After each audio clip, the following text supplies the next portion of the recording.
These two wells are projected to extend the life of the Malampaya gas field by an estimated 6 years. Ano naman ang ibig sabihin nito para sa inyo? It means more power, steadier power, and cheaper power. We are working with Acciona Energia Philippines for an additional 150 megawatt solar power plant targeted to begin construction within this year.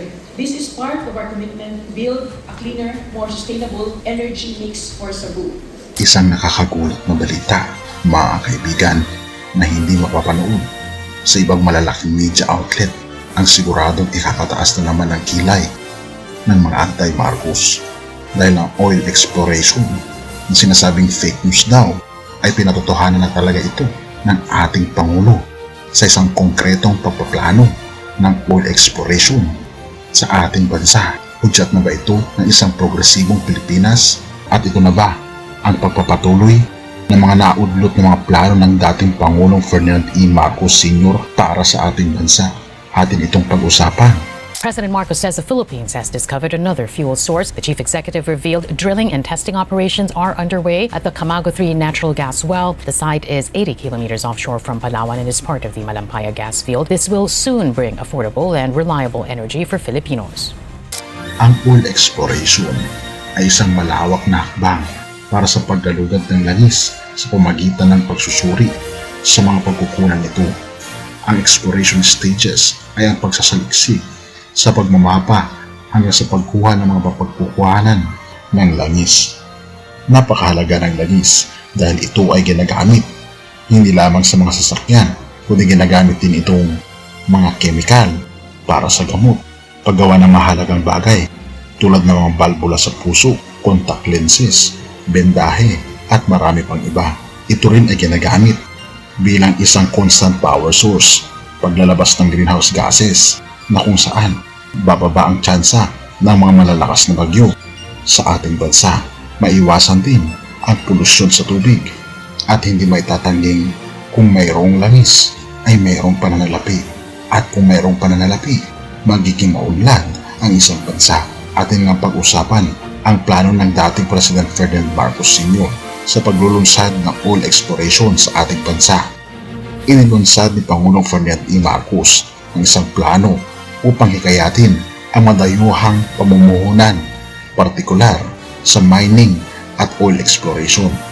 Ang Pangulo ay nagtatag ng isang system of contracts na papasukin sa pagitan ng government and companies, lokal at dayuhan noong nagkaroon ng ruling ng decree sa ilalim ng martial law na kung saan inimpose niya noong September 23. Sa ilalim ng mga kontratang ito, ang mga kumpanya ay maaaring mag-explore ng langis nang hindi nagbabayad.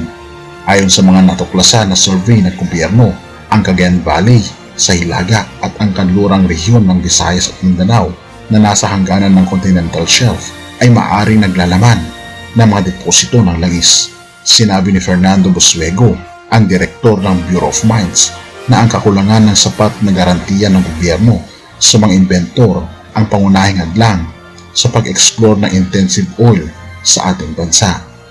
Pinulong din ng dating President Marcos sa isang televised meeting ang 20 na alkalde sa bandang Mindanao at sila ay mga miyembro ng Kongreso at Gobernador ng Sulu na tumanggap ng pag-aaproba sa programa ng dating Pangulong Marcos sa pamagitan ng pagreforma at pagtatag ng New Society. For the first time since the year 2000, new subsea pipelines are being laid in Philippine water. Ibig sabihin, may bagong tubo na itinatanim sa ilalim ng dagat para maihatid ang gas mula sa pinagkukuhanan patungo sa ating mga tahanan at negosyo. We are not just extending a gas, we are rebuilding our energy infrastructure from the ground. We are targeting first gas delivery by the fourth quarter of 2026, and we are not stopping there. The next well, Bagong Pag-asa, sits 30 kilometers north of Malampaya and is already in the works. This is indigenous energy. It is ours. This is our future. And it is how we protect every Filipino from the burden of rising global fuel prices. Maraming salamat. Na kung saan ang layunin nito ay magkaisa para maisulong ang oil exploration sa bandang Mindanao. At alam niyo ba na tayo sana ang isa sa mga malalaking sources ng langis na gagamitin sa Estados Unidos dahil nakitaan na ang ating bansa ay mayaman sa langis.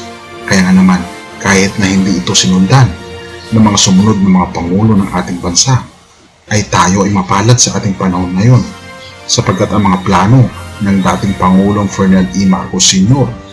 ay kanyang ipinapasa na sa kanyang anak, ang ating Pangulong Bongbong Marcos Jr.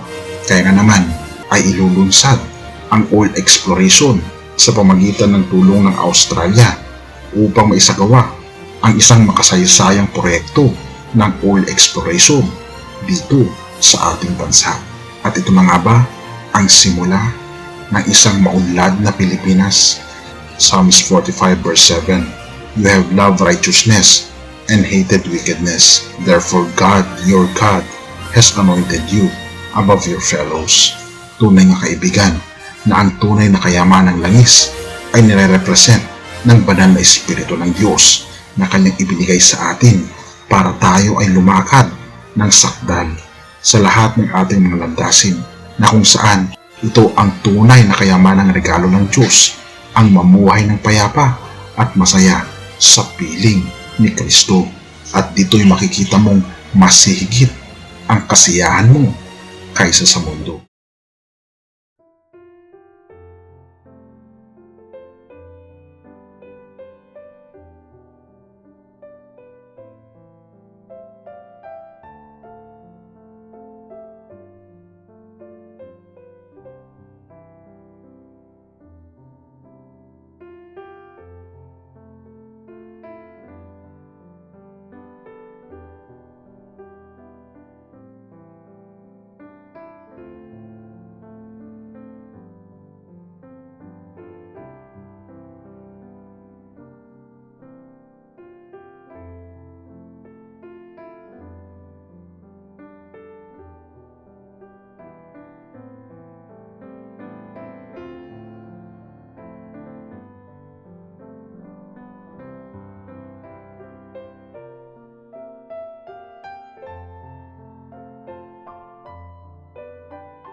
Bago natin ipagpatuloy kaibigan, siya nga pala ang Great Controversy na isa sa mga pinaka-kontrobersyal na libro dahil tumutukoy ito sa mga propesiya sa libro ng Daniel at Revelation na nagaganap na sa panahon natin ngayon bago ang pagdating ng ating Panginoong Diyos ay pinamimigay na namin ng libre sa pamamagitan ng PDF.